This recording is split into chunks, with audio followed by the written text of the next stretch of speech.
The Honorable, the Judges of the United States Court of Appeals for the Fourth Circuit. Oyez, oyez, oyez. All persons having any manner or form of business before the Honorable, the United States Court of Appeals for the Fourth Circuit, are admonished to draw nigh and give their attention, for the Court is now sitting. God save the United States and this Honorable Court. Good morning. Please be seated. We're happy to hear argument in our first case, number 154019, United States versus McDonnell. Counsel, Mr. Francisco, before you begin, I want to reiterate that we've been very generous with the time, both in the briefs and in the oral argument. And we expect you all to honor that generosity by directly answering the questions and exceeding to the speed limits that we've set up. Speed limits, time limits. All right, with that in mind, Mr. Francisco. Thank you, Your Honor. Judge Motz, may it please the Court, Noel Francisco for Governor Bob McDonnell. Under the government's broad theory, if Governor McDonnell simply set up a meeting, answered a question, or indeed even posed for a photograph with Johnny Williams without asking anyone to do anything specific, he committed a crime. As our broad and unprecedented group of amicus briefs make clear, no one ever thought that that was the law. And if it were true, it would give prosecutors broad license to pick and choose their targets from amongst virtually every elected official in America. The district court then compounded that error through a series of rulings that uniformly cut against the governor, including refusing to ask prospective jurors the most basic question: have you formed an opinion about the governor's guilt or innocence based on your exposure to pretrial publicity?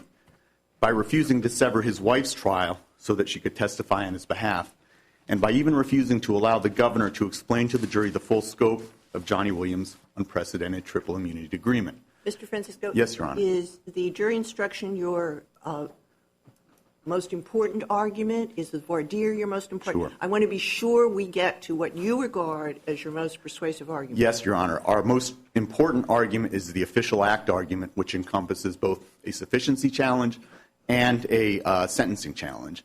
Our second most important issue, which I'd also like to get to, is the issue of pretrial publicity. Turning to the official act question, which goes to the heart of our case. In order to engage in official action, a government official must make or pressure someone else to make a specific decision on behalf of the bride pair. The line is between access on the one hand and advocating for a specific decision on the other. Here, Governor McDonnell never crossed that line, and the jury was never even told that that line or any other line even existed. Take, for example, the healthcare leaders reception, one of the charged official acts. It was nothing more than a cocktail party at which no business was discussed, no decisions were made. That can't possibly be an official act. The same with respect to the meeting with Ms. Hofstetler. As Ms. Hofstetler repeatedly testified in this case, other than attending the meeting, Governor McDonnell never asked her to do anything, which is why she felt completely empowered as soon as that meeting was over. So it sounds like you're actually arguing the facts to a jury. What I'm interested in is what the jury instruction was that you wanted, how it was a correct statement of the law, how it was not substantially covered, and then third, how it was so important that the failure to give it needs to be reversed. Yes, Your Honor. The jury instruction that we requested is at page 753 of the joint appendix. We believe what that jury instruction did and what the instruction that was charged did not do was that it explained... That's your instruction on official act? Yes, Your Honor.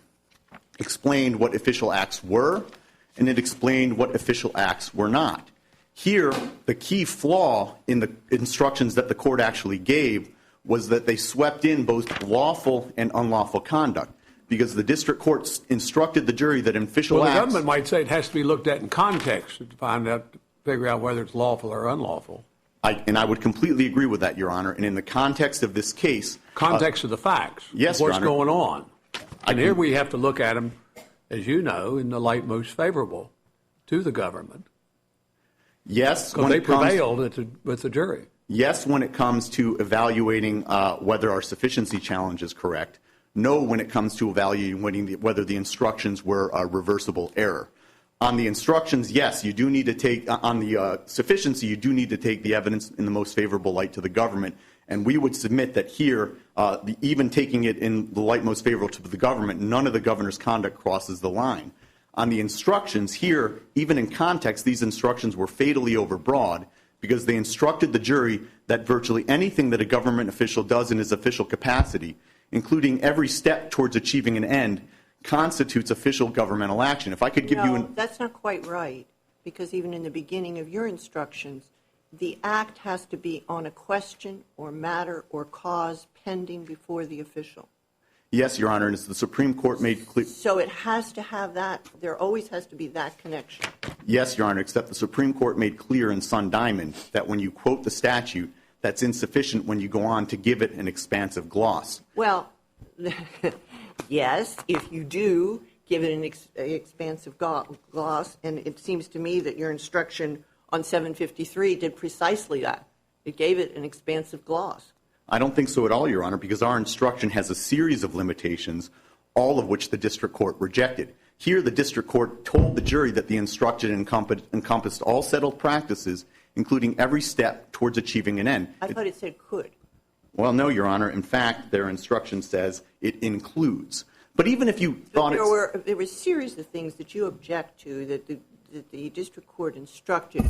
It could include this, it could include that. And as I thought I understood your argument, that was that there wasn't any countervailing instruction that it didn't include this.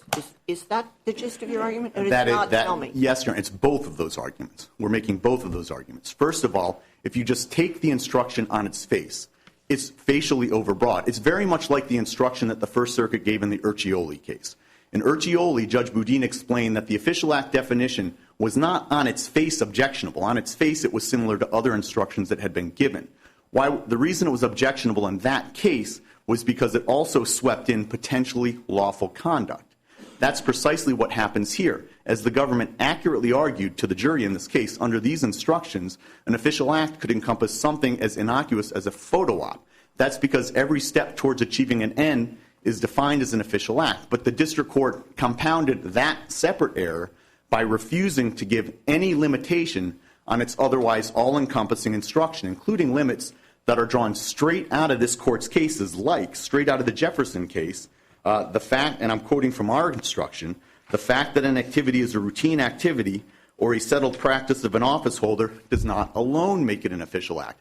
Obviously correct, but the district court refused to impose any limit on its otherwise all-encompassing instruction. Or here's another one that we proposed. Merely arranging a meeting, attending an event, hosting a reception, or making a speech are not standing alone official acts, even if they are settled practices of the official. That's based on Sun Diamond, Citizens United, and comes out of the instruction that Judge Huvel gave in the Ring case. Or this one, mere ingratiation and access are not corruption.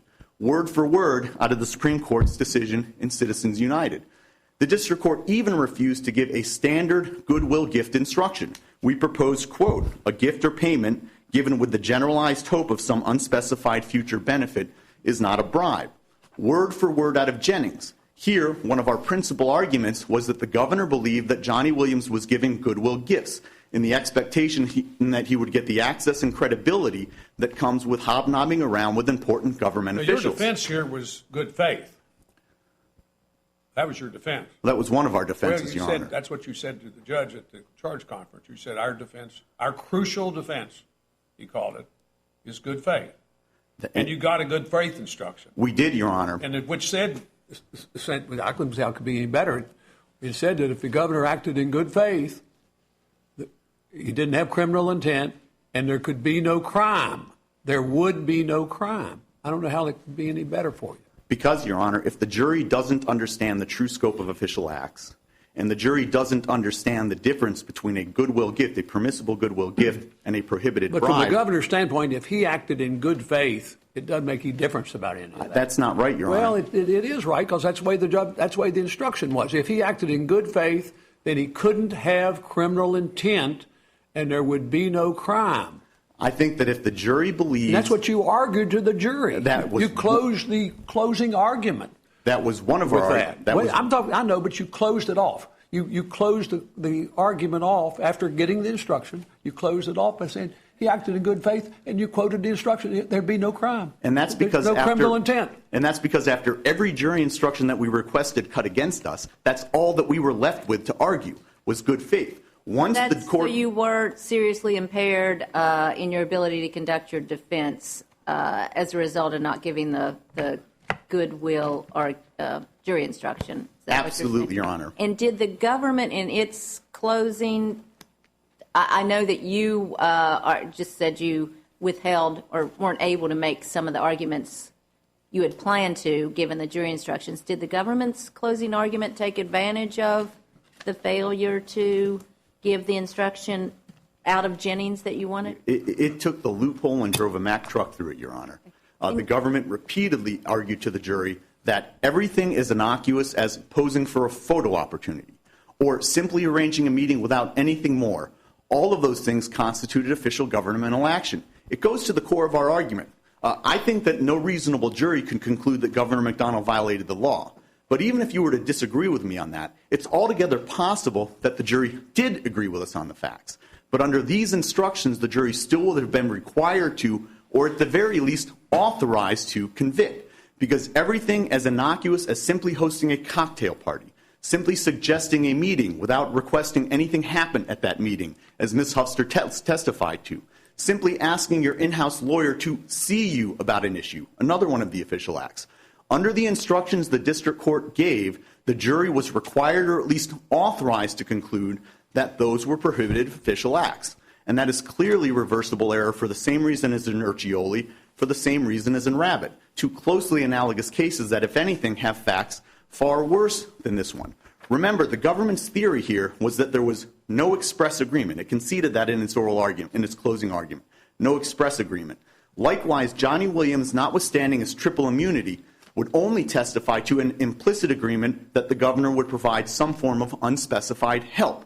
Clearly not enough under the law, and fits within a classic goodwill gift. That's why the government's theory all along was that you could infer a corrupt agreement from a pattern of gifts and loans on the one hand and a pattern of official acts on the other. Well, if there were no official acts, then there's no pattern from which you can infer a corrupt agreement.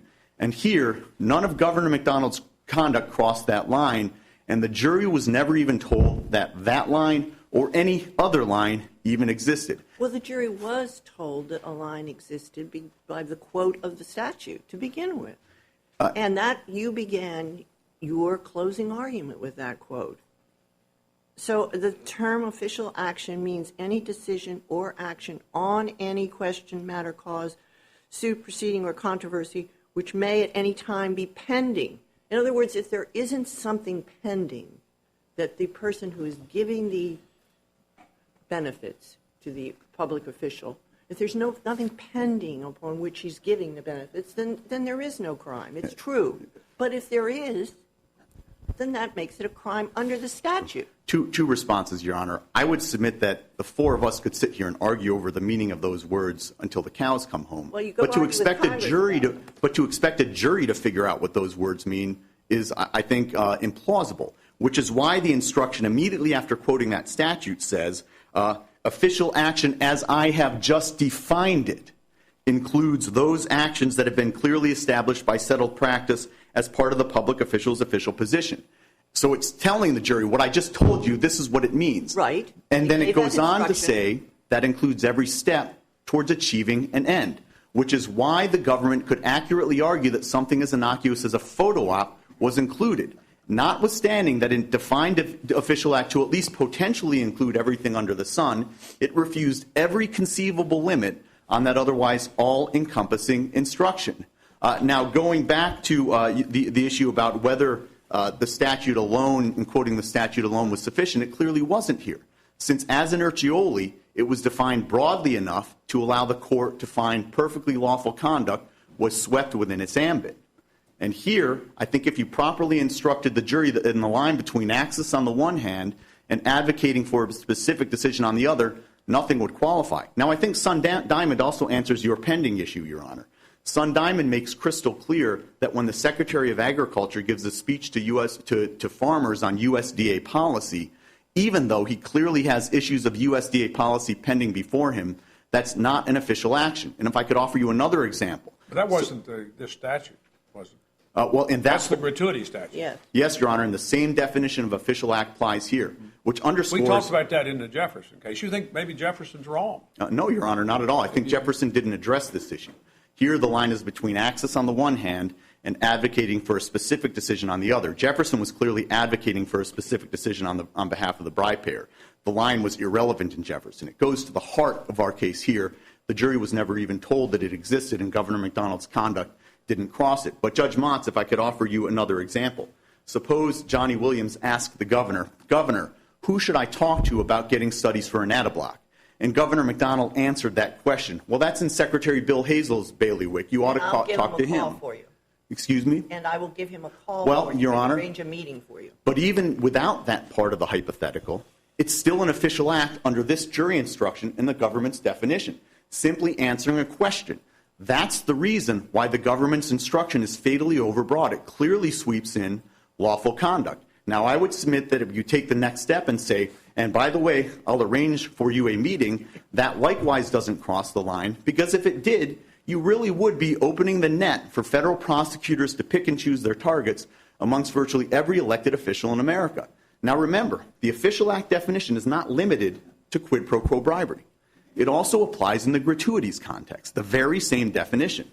That means that if a wealthy donor makes a campaign donation or maybe a donation to a charitable foundation after getting an important meeting at, say, for example, the State Department, both the donor and the recipient of the donor are on the hook for a federal gratuities prosecution.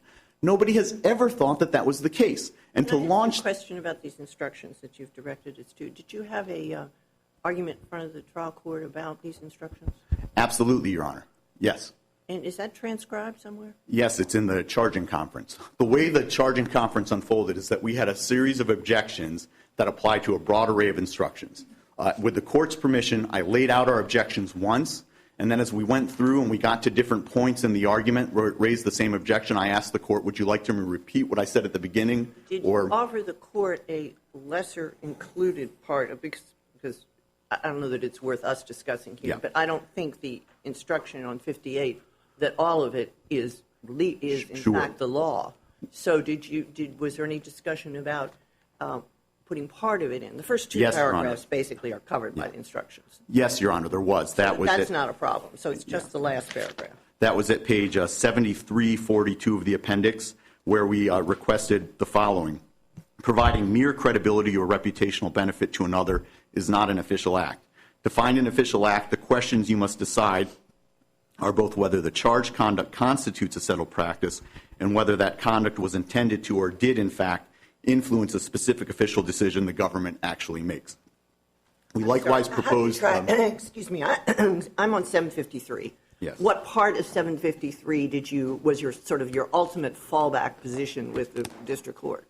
Or was any part of it? Did you just say all or nothing? No, that was our fallback. What we said, well, I think the it was language that you... Okay, well, maybe if you can help me with 753, since there are lots of volumes here. Oh, I'm sorry, Your Honor. You're looking at the proposed instructions. Yes, now, that is what I'm looking at. The charging conference on pages...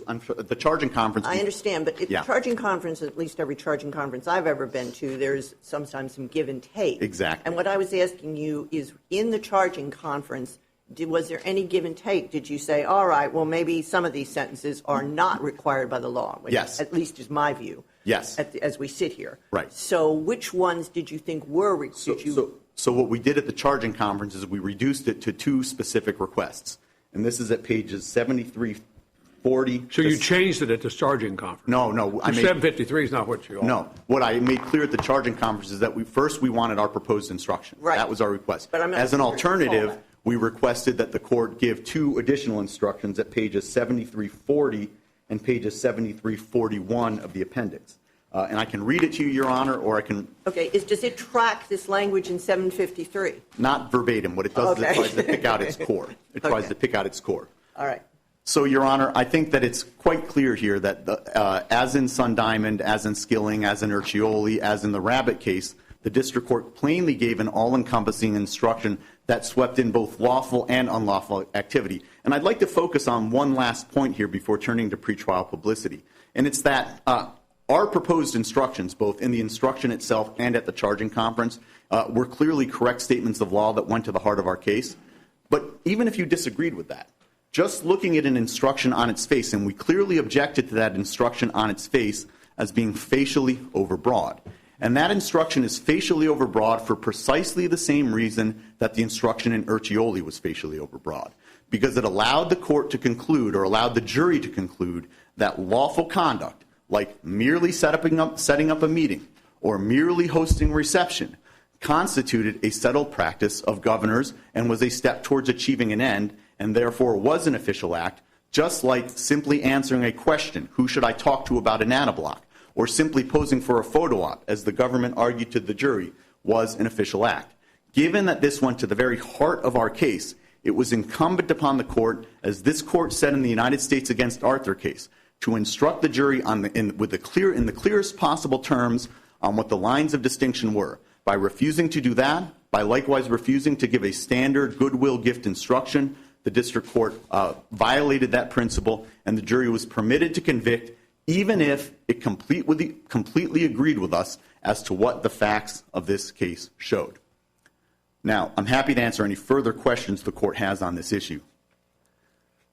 All of this, of course, all of what we've been talking about assumes that we had a fair and impartial jury. Here, however, we don't even know that we had that. This was one of the highest profile criminal prosecutions in Virginia history. Well, as I understand it, both sides wanted this elaborate questionnaire, correct? Yes, Your Honor. And there was give and take about what questions would be on the questionnaire.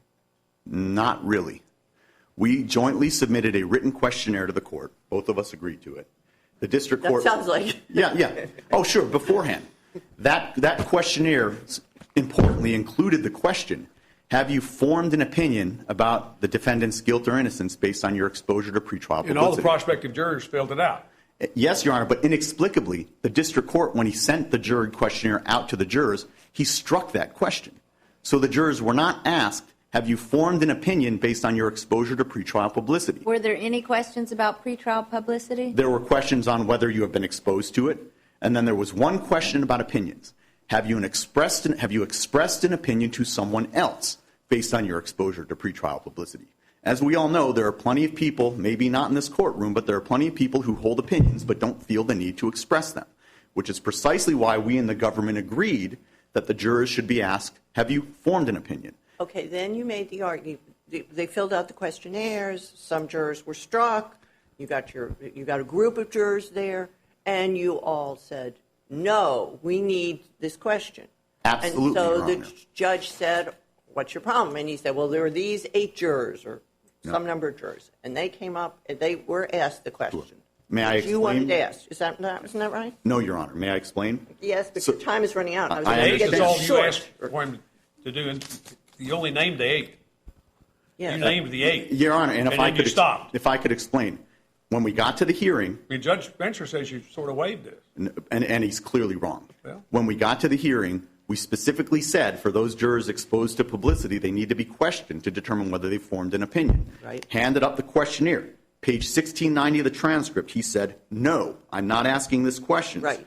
You have to make a determination based on the questionnaire that we have. That's when he conducted his en masse stand-up, sit-down Right. proceeding. Stand up if you heard, everyone And stood. what happened? Then we objected a third Everybody time. sat down when he asked the Yeah, question. Right. Then we And objected what a happened? third time, and we said, Your Honor, we can't trust the credibility. So 3 times rebuffed. Then, Your Honor, and this is what I think you're getting at page 1692 of the appendix, Mr. Aspel, the defense attorney, made clear that he was calling up those who had answered yes to the question whether somebody had expressed an opinion. The only thing we were allowed to ask, and that's, Judge King, where we called up the 8 jurors. What happened next is highly instructive, because we called up those jurors that had answered yes to the question, have you expressed an opinion? And on the very first one, we were actually mistaken. The government's attorney pointed that out to Judge Spencer and said, Judge Spencer, actually that first juror they called up has not said yes to the question, has he expressed an opinion? He answered no. And here's what Judge Spencer said. And I'm quoting from page 1696 of the transcript. I'm sorry, ma'am. We thought there was something in your questionnaire, so you may have a seat. It is crystal clear that at every stage of these proceedings, from submitting the written questionnaire to showing up at the hearing to objecting at the hearing. To the end of the questioning of, 7 jurors. Then what happened at the end? Didn't the district court say to your counsel, to your side, do you have any more? And the response was not on pretrial publicity. Yes, Your Honor, but that's because he had already ruled that we could not question individual jurors. It's very difficult to be a trial lawyer. Much easier to be on appeal. I couldn't agree with that more. But you have to keep making the objection.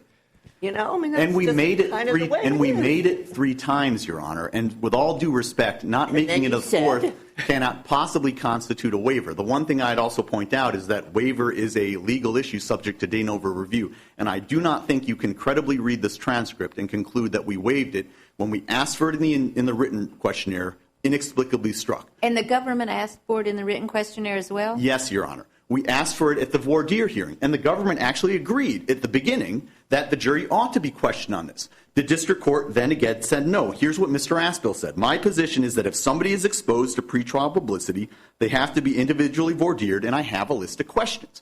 We handed him up. Here's what Judge Spencer said. You're going to have to identify specifically the people that you think should be struck for cause, and the court will make an assessment based on the information that we have. I'm not asking these questions. Not aware of a case anywhere. He did ask questions of the individuals that you brought to his attention. Only the individuals that the court permitted us to bring up, which were not, by definition. He said you can only bring up 8?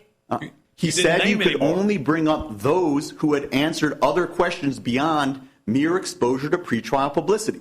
Because we specifically said we want to be able to question every juror based on their mere exposure to pretrial publicity. So when they stood up that they had been exposed to pretrial publicity, you wanted to question each of those, and the court would not permit you to do so. Is that what you're saying? Yes, Your Honor. The court only permitted you to do 7, and those are the 7 that said they had expressed an opinion. Exactly. So you tried. Exactly, Your Honor. In every and case that we're aware of. The judge said to the people standing up, if you can give him a fair trial, sit down. Yes, Your Honor. Precisely the and procedure. They all sit down. Precisely the procedure Something the like Supreme that. Court rejected in Irwin against Dowd when it said, and I'll close on this unless the court has further questions, no doubt each juror was sincere when he said that he would be fair and impartial to the petitioner. But psychological impact requiring such a declaration before one's fellows is often his father. Who amongst us would answer the question no when asked if you can be fair and impartial? That's precisely why individual voir dire is required. Thank you very much. Thank you, Your Honor. We'll hear from the government.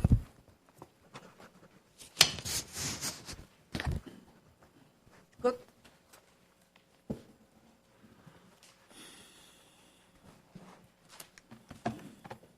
May it please the Court. Your Honor, I'd like briefly to pick up right where the argument left off on a point about the pretrial publicity and the voir dire. When the district court said after doing the collective questioning that defense counsel could bring up jurors that they wanted to individually question, the court did not limit in any way the defendant to just asking about the question of whether somebody had expressed an opinion. And I think if you read the transcript when the court started doing the individual questioning of jurors, you will see that the defense counsel was citing a variety of reasons for why they wanted to question somebody. And there wasn't a point where they offered a reason to question somebody and that the court said, no, I'm not going to let you ask a question of this juror about that that's not a sufficient basis. I think the fair reading of the record is what the court was doing was say, give me a reason and I will question a juror when you give me a reason. But we're not going to sit here and just automatically question every single one of these jurors. And how many prospective jurors were sitting out there, 150 or something? There were 142, I believe. Something like that. Well, I'm sorry, go ahead. No, go ahead. So are you saying that the defense never said, I'd like to question all of the prospective jurors who were exposed to pretrial publicity, and the court said, no, you can't do that? Because that's what opposing counsel just said. The way I would put it is the court said, give me a particular to the juror reason, but didn't say, look, you can only call up people who said they expressed an opinion. It That's didn't not tie true. it to the Right. questionnaire. Right.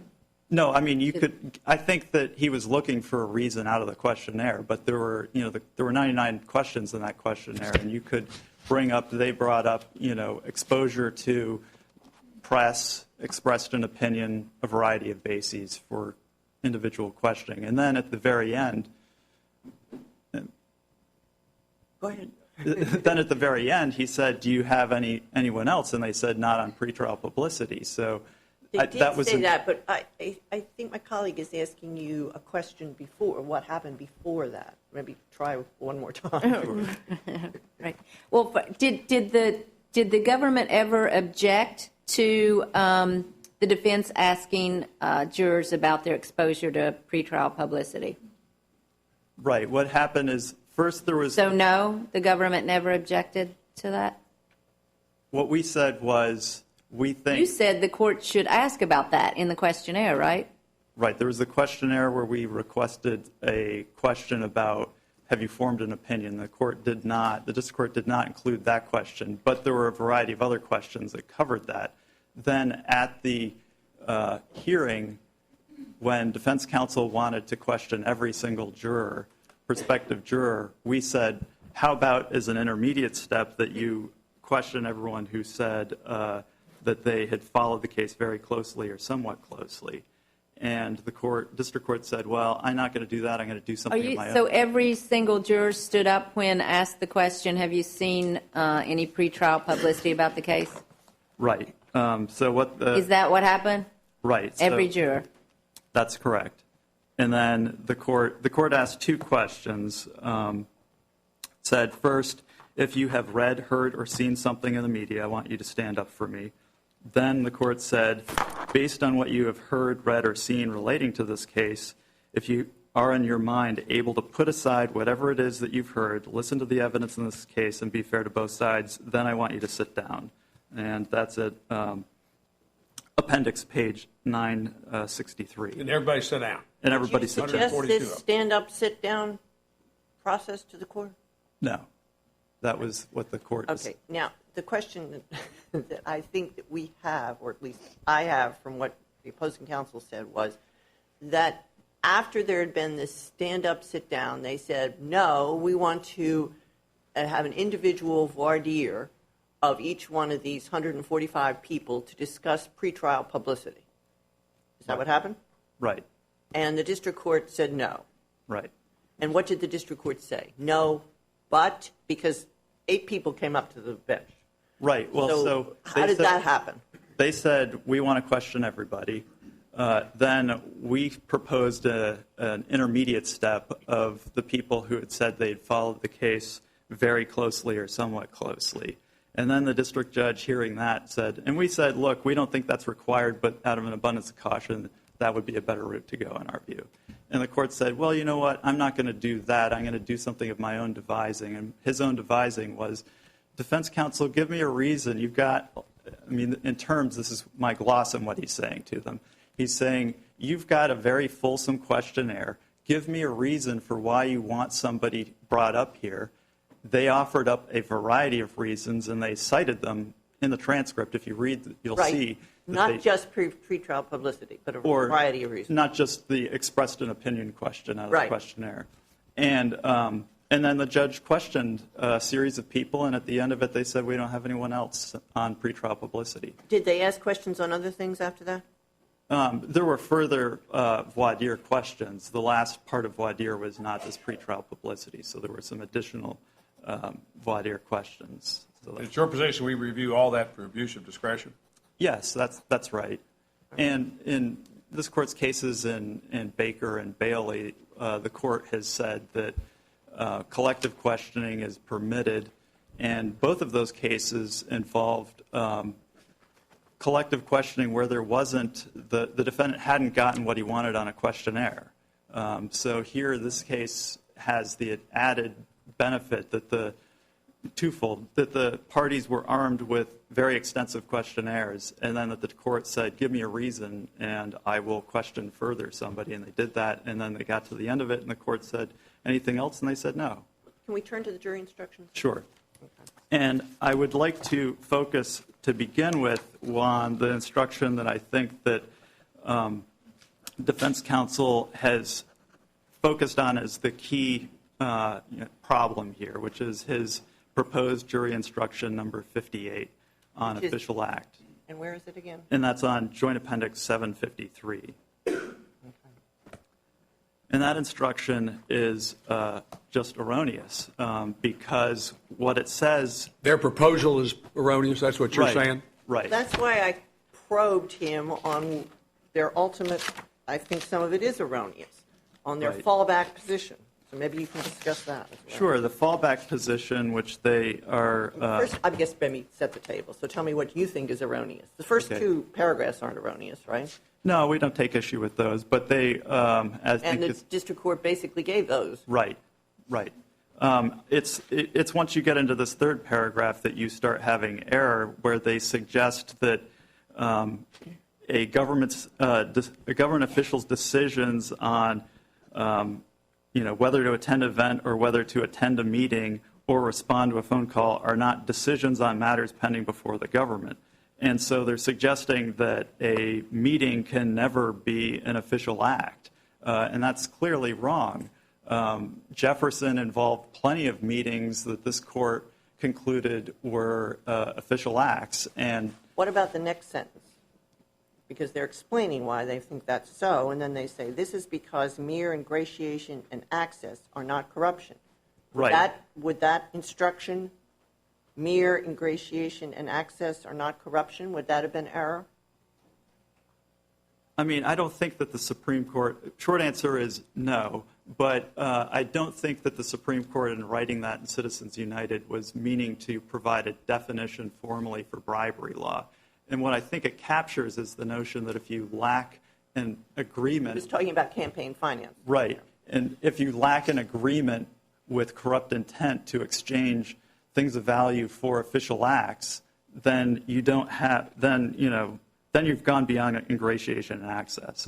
A bribery agreement is more than ingratiation and access. Did they ask for an instruction that just included that sentence? In addition to the first two paragraphs?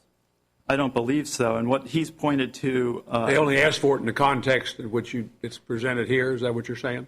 No, I don't think you are saying that, are you?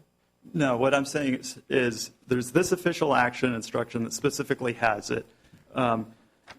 Now, today, he's pointed to, starting on Joint Appendix page 7340, a fallback position that says, to convict the defendant, the official must receive the payment in exchange for performing or promising to perform some specific official act. That takes out the course of conduct provision. And then he says, a gift or payment given with the generalized hope of some unspecified benefit is not a bribe. That is a way, I suppose, of saying ingratiation and access, but we had good instructions on the requirement of... It's a correct statement of the law based on Jennings, right? It's word for word out of Jennings, what you just read. A gift or payment given with the generalized hope of some unspecified future benefit is not a bribe. So that's a correct statement of the law, right? Yeah, that so where is that substantially covered in the rest of the jury instructions, that concept? That concept is covered in two ways. One is there is a good, essentially, I think, unchallenged instruction on the requirement of an agreement. That what you have is both through conspiracy, and then you have the overarching quid pro quo instruction. That's at Appendix 7669, which says the official must receive the item of value corruptly in return for being influenced in the performance of any official act. And then you have the good faith instruction, which, as Judge King pointed out, they labeled their critical defense, and that's at Appendix 7360 at the charge conference. And the good faith instruction captures this notion that if you're receiving the gifts without an agreement, if you're receiving the gifts in good faith, then you are not guilty of a crime. And so that point is substantially covered by the lack of agreement and the good faith. And that provided them with ample basis to make that argument.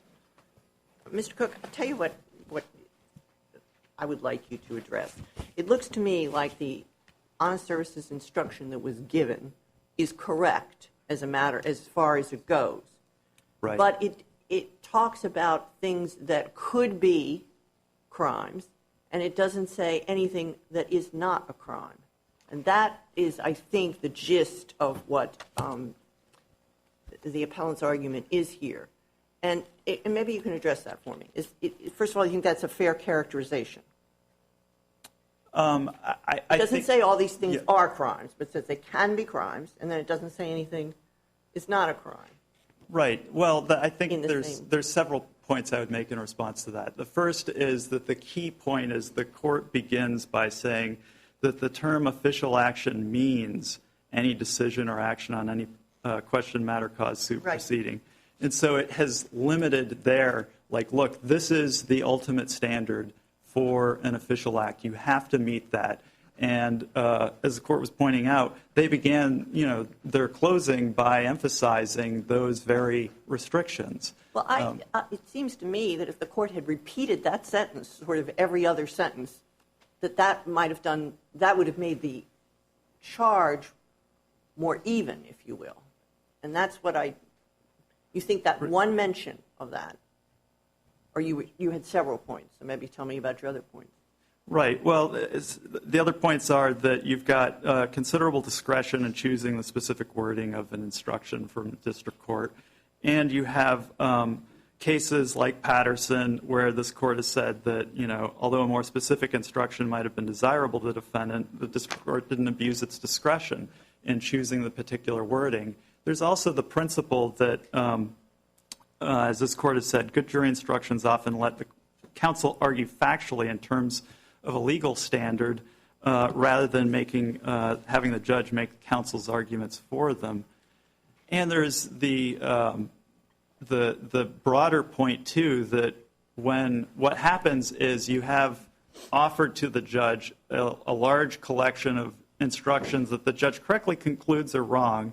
Then you have a long charge conference where a bunch of proposals are submitted to the judge specifically that are either have their own flaws again or are things substantially covered. At some point, the judge isn't responsible for coming up with good proposals. Well, I think that makes sort of a modicum of sense. Do you have a case that says that? Ultimately, and the judge didn't have to come up with a good proposal here because the defense had already done that based on the law. Well, they come up with the proposals that were erroneous or that didn't train on the point that they are now suggesting. Here's another way to put the point, is that they have proposed and continue to propose a series of restrictions on official action that are just wrong. So they keep going back to something like a formal executive process, voting on bills, granting contracts. That's wrong under Jefferson and Birdsall. You've got to have some sort of policy setting, authority at stake. And that, of course, excludes a host of what lower-level employees in government do. And more, the case about the prison officials or prison guards taking bribes is a good example of that. They're not out there setting policy. They have arguments about the things the government provides, which in Jefferson, this court said, look, a benefit that a foreign government in Nigeria, for example, is going to confer counts. And so here, in contrast, we have these studies that clearly... Can you give me the site again to where the good faith instruction is located? Sure. That's at Joint Appendix 7692. Is that the instruction that was actually given?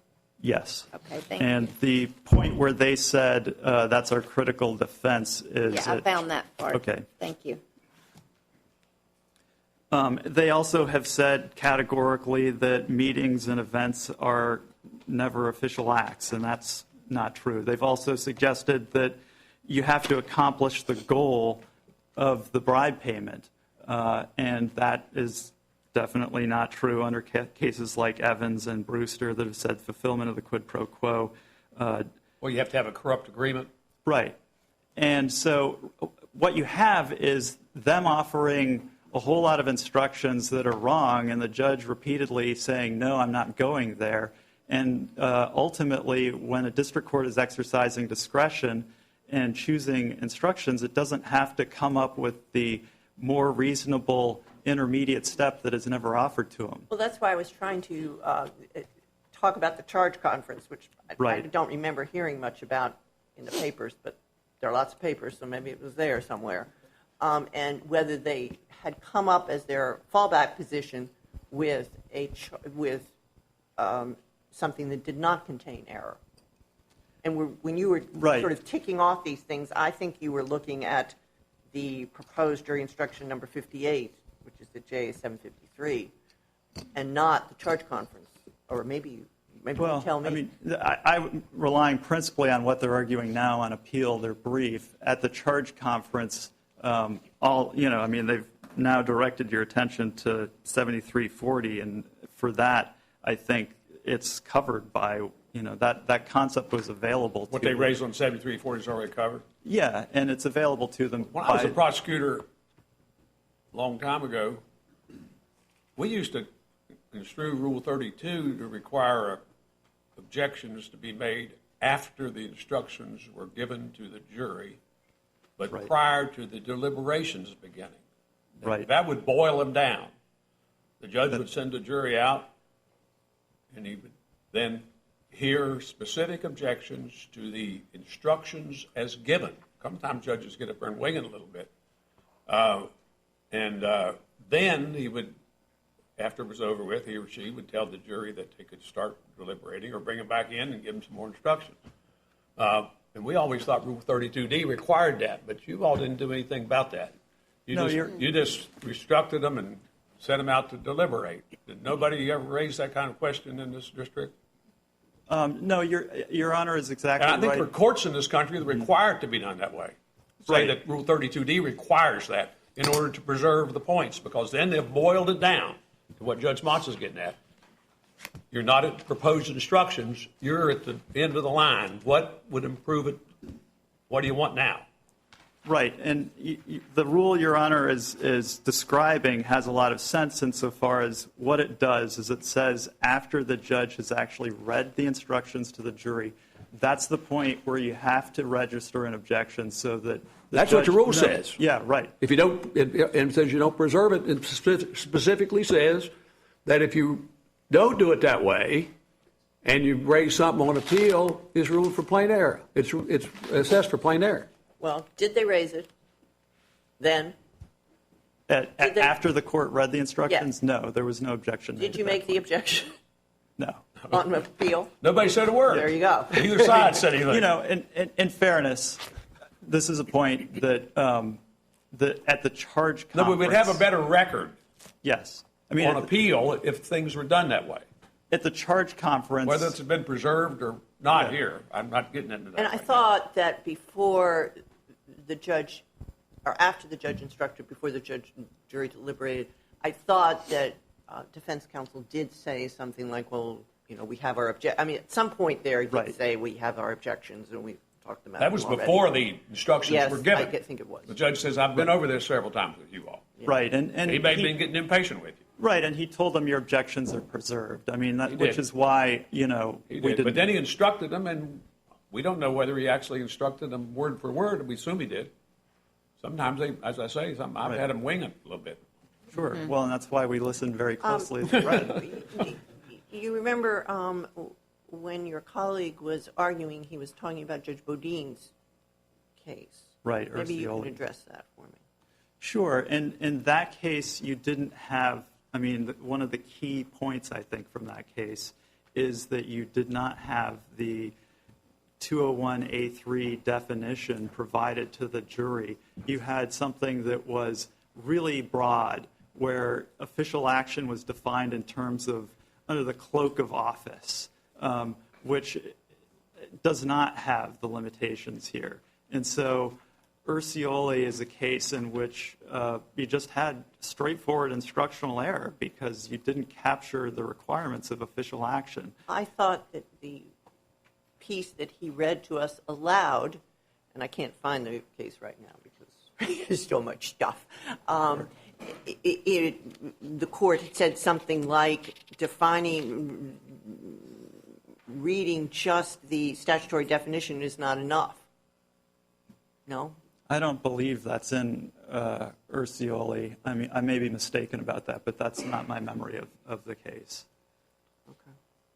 And I mean, I think that the key point here is that it did not use a definition that fits the statutory language. And I would say the other thing, not everything in Ursioli is something that we agree with. And part of the problem is that not only did you have an instruction that didn't track the definition, but the court's analysis didn't really stay tethered to that language either, which, in this court's opinion in Jefferson, it was tied directly to that statutory definition.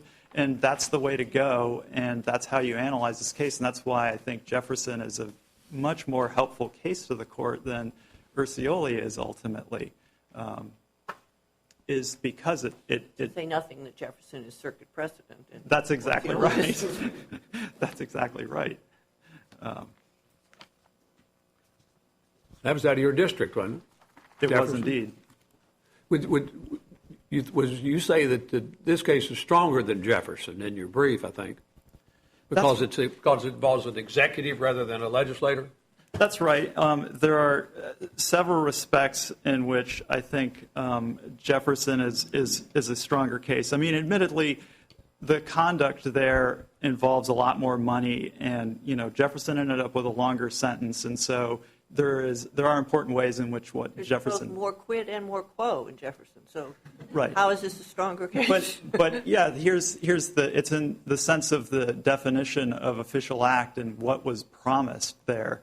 Here, in this case, what you have is ultimately, what Johnny Williams wanted was state-funded research studies of anatoblock and coverage in the state employee medical plan, and that is more squarely within the realm of what governments do than the various trade and the various business ventures in Africa that were at stake in the Jefferson case. So in that respect, you've got something that's much more core to what the U.S. government is doing. And then secondly, what you have is the influence that is being exerted here and the official act that is being taken on the matters are all directed at a chief executive subordinate employees. Jefferson was essentially lobbying these foreign government officials over whom he had pretty limited powers. I mean, they want the United States government to be friendly to them, but it's a different matter when you have someone like, Clore or Lazo, the doctors at these state universities, getting the governor of the state saying that this is a good thing. I mean, that's just a very more direct, when a highest government official. I'm sorry, but before you finish, I do want to ask you one question about the goodwill instruction that they offered that was taken out of Jennings. Did the government object to that?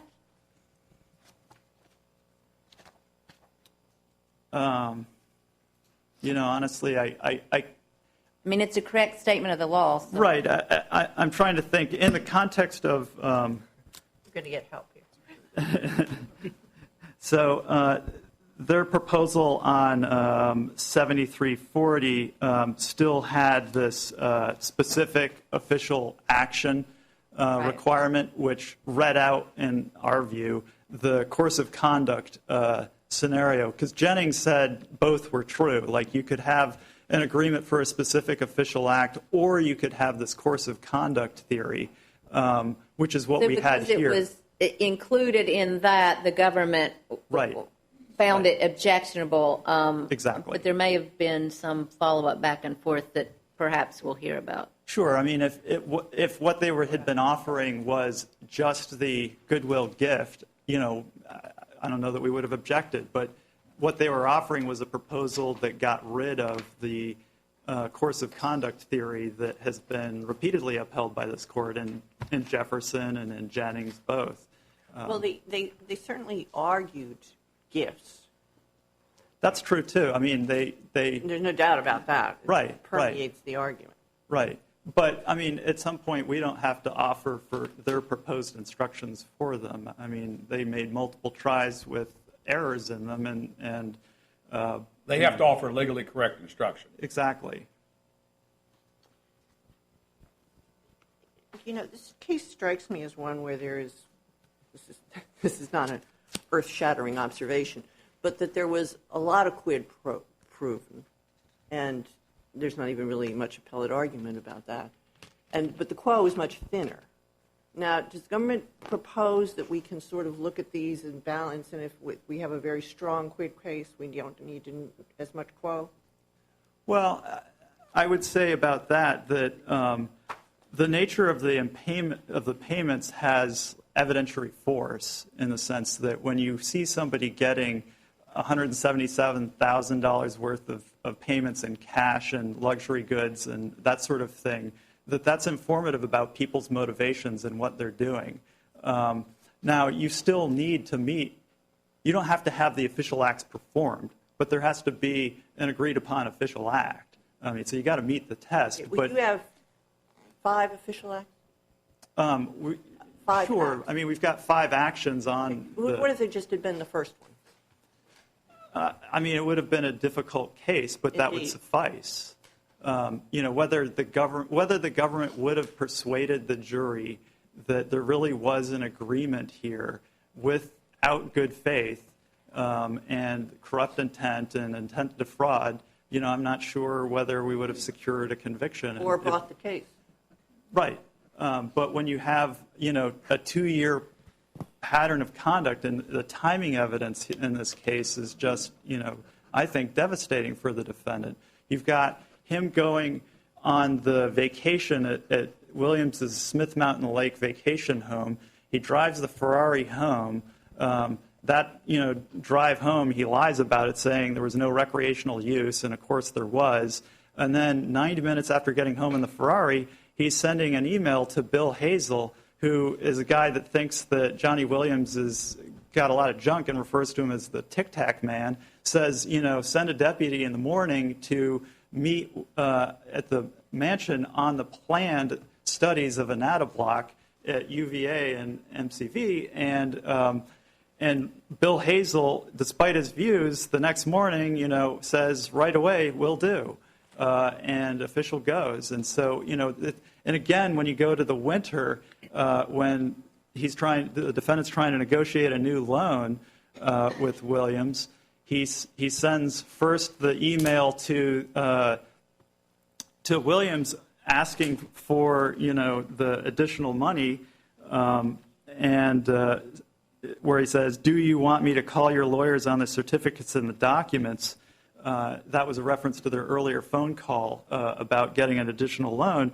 And 6 minutes later, he wrote to Ige saying, "Please see me about the Anatoblock issues at UVA and VCU," when, you know, just several weeks earlier, the First Lady had written to the governor and Jason Ige saying, you know, about the anatobine clinical studies at UVA and VCU. She said, "Here's the info from Johnny. He has calls into VCU and UVA, and no one will return his calls." And then the First Lady follows up and says that...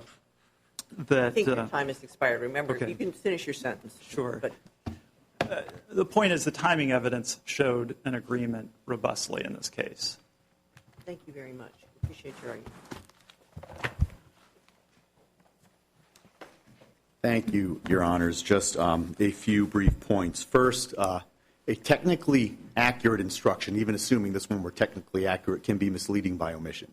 That's precisely what the First Circuit held in Urcioli, and I'd point the Court to page 295 of that decision, where it said, "The cloak of office phrase is not inherently a novel or objectionable way of describing purportedly official action.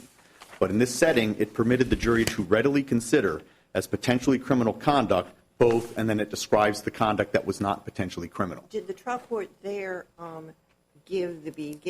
cite the statute, explain the statute to the jury or not? No, Your Honor, but remember, the First Circuit's decision there wasn't turning on the instruction, it was turning on whether the conduct alleged was even an official act. And what the court held was that because the instruction could encompass lawful action, it didn't. And here, if you instruct the jury, as Your Honor was saying, that official action potentially includes everything under the sun, when it in fact does not potentially include everything under the sun. You at the very least have to tell them what it doesn't include. So I understand this is a fuzzy area. It's an area where there's some black that's clearly official action, some white that's clearly not official action, and some gray. Here the district court only instructed on the black, didn't instruct on any of the white or any of the gray. He gave you the good faith instruction, which wrapped it all up. It said, in good faith, there's no criminal intent and there's no crime. If he does it in good faith, there's no crime. Your Honor, and if good faith is what saves and you proved, and you brought in all the character witnesses to testify to his good character, that he was honest, that he could be believed. He gave you a lot of leeway on that, and you got an instruction that character evidence alone is enough to prove that he acted in good faith. And if good faith is what saves this, it truly does open up virtually every elected official. You all characterize it as a crucial defense, and I agree with you. Because we had nothing left. If good faith is what saves it, then you truly have, given that official acts also applies to gratuities, given prosecutors broad license to haul in elected officials. Your statement that it was your crucial defense came during the jury charge conference, though, right? And that's what I'd like to turn to next, Your Honor, which is the instructions that we proposed were plainly correct, both in the jury conference and in the proposed instructions. I'd like to address the government's claim that they were wrong. First, the government says that we categorically excluded meetings. That is unambiguously false. If you look at page 753 of the joint appendix, and this is our proposed instruction, not at the jury conference, but written. Merely arranging a meeting, attending an event, hosting a reception, or making a speech are not standing alone official acts, even if they are settled practices of the official. A government official's decision on who to invite, whether to attend, or whether to attend is not an official act, because mere ingratiation and access are not corruption. We're not saying anything about meetings categorically being excluded. Judge Thacker, if you turn to the instructions that we proposed at the charging conference, which are at pages 7340 and 7341, focusing on the one from page 7340 to 7341, that is word for word out of this court's opinion in Jennings. They claim that somehow it's misleading because it doesn't refer to the specific course of action language. Well, what they failed to tell you is that they requested a specific instruction on that, and Judge Spencer said no, presumably because, as Jennings makes clear, there's no difference between a specific type of official act and a specific course of official action. Jennings uses the terms interchangeably because a specific course of interaction is just more than one instance of a specific type of official action. The instruction that we requested there, though, is word for word out of Jennings, the one that goes from page 7340 to 7341 and includes the goodwill gift instruction. Likewise, the next instruction that we proposed on page 7341, and providing mere credibility or reputational benefit to another is not an official act. Defined an official act, the questions you must decide are both whether the charged conduct constitutes a settled practice and whether the conduct was intended to or did, in fact, influence a specific official decision the government actually makes. Another clearly correct instruction. No, but the government doesn't actually have to give you anything. I mean, that's... No, but it has to influence a decision that was within the government's power, straight out of the D.C. Circuit's decision in Valdez. So the first paragraph is out of Jennings, but that second paragraph is something else altogether. Well, and they were two separate limitations that we proposed. First the one, then the other. Finally, Your Honor, going to pretrial publicity. If you look at the transcript, it is crystal clear that we specifically said we want to be able to question any juror that was exposed to publicity. And the court said no. That's why in the portion of the transcript, remember what the district court did was it went issue by issue, and there was a section of the hearing where we were talking about pretrial publicity. That's where he repeatedly said we couldn't question anybody simply because of their exposure, instead conducted his stand-up, sit-down proceeding, and then allowed us to call forward only witnesses who raised issues other than their mere exposure to publicity. We were not allowed to question just because they were exposed to publicity. Judge Thacker, you may remember the Bailey case. I think you were the assistant United States attorney on that case. Even in Bailey, they asked the jury, have you formed an opinion based on your exposure to pretrial publicity? We were denied that basic question. So to this day, we have no idea whether any of those 12 jurors that sat in that box and convicted stepped into that box, having formed an opinion against the governor based on their exposure. Your Honor, you've been very patient. Governor McDonnell is a longstanding public servant. He committed no crimes here. We respectfully request that the conviction be reversed. Thank you very much. We appreciate both the argument, both counsel, and their very good papers on the case. We'd like to come down and greet the various lawyers in this case, and then we'll take a short recess. And when we take the recess, anyone who doesn't want to hear our second, third, and fourth cases will leave. Thank you very much. This court will take a brief recess.